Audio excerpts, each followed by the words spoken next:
Avec Illustrator CS6, vous avez à votre disposition différents outils mis en place qui vont vous permettre d'aligner très facilement les objets entre eux.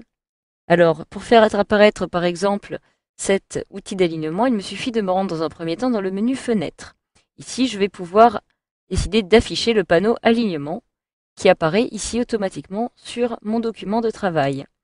Donc admettons dans un premier temps que je souhaite aligner, comme vous pouvez le voir, les trois coccinelles qui apparaissent ici sur mon document. Donc de façon à ce que ces dernières apparaissent alignées horizontalement, mais aussi qu'il y ait le même espace entre chacune d'elles. Donc pour cela, je vais dans un premier temps sélectionner les trois coccinelles, puisqu'il s'agit de l'étape indispensable.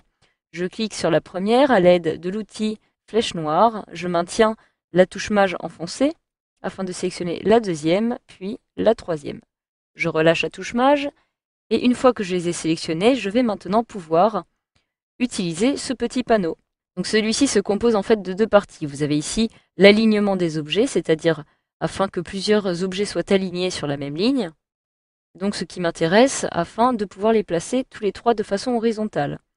Donc vous avez ici la partie verticale qui se trouve sur la gauche, puis la partie horizontale. Donc je vais me centrer plutôt dans cette partie. Je souhaiterais les aligner de façon équidistante en leur centre pour un alignement de cette façon. Donc pour chaque type d'alignement, vous avez ici un petit schéma qui vous explique celui que vous allez devoir sélectionner. Je vais donc sélectionner celui-ci, celui du milieu, et automatiquement, mes trois petites coccinelles ont été alignées en fonction du centre de chacune d'elles. Celles-ci apparaissent donc sur la même ligne. Mais il y a toujours un peu plus d'espace entre celle du milieu et celle de droite qu'entre celle de gauche et celle du milieu. Je vais donc maintenant devoir sélectionner une répartition des objets à l'aide de la deuxième rubrique et des autres petites icônes qui apparaissent en dessous. Donc je vais maintenant avoir le choix entre une distribution verticale au centre ou horizontale au centre. Donc il me suffit de regarder tout simplement les icônes des trois petites coccinelles qui apparaissent ici et les icônes de représentation qui apparaissent ici.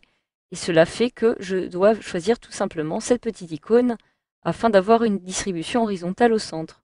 Je clique alors dessus et automatiquement, la petite coccinelle du milieu s'est déplacée de façon à ce qu'il y ait autant d'espace à droite comme à gauche.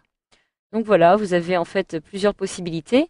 Je peux aussi procéder de la même façon, par exemple, avec les petites feuilles qui apparaissent ici. Si je clique sur celle-ci, par exemple, admettons que je la déplace ici.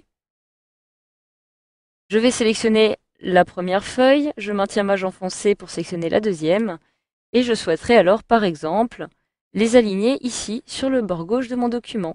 Je vais donc choisir un alignement des objets horizontal à gauche, en cliquant ici. Donc, comme vous pouvez le voir ici, j'ai l'angle de l'encadré de sélection de la petite feuille qui apparaît bel et bien au même niveau que celui de cette feuille-ci.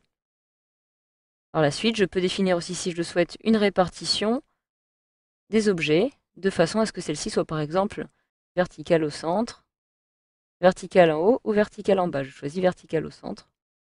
Et donc, automatiquement, ma feuille a bien été alignée en fonction de la deuxième. Donc voilà, je peux maintenant fermer le petit panneau d'alignement et vous savez désormais maintenant comment procéder pour aligner des objets entre eux sous Illustrator CS6.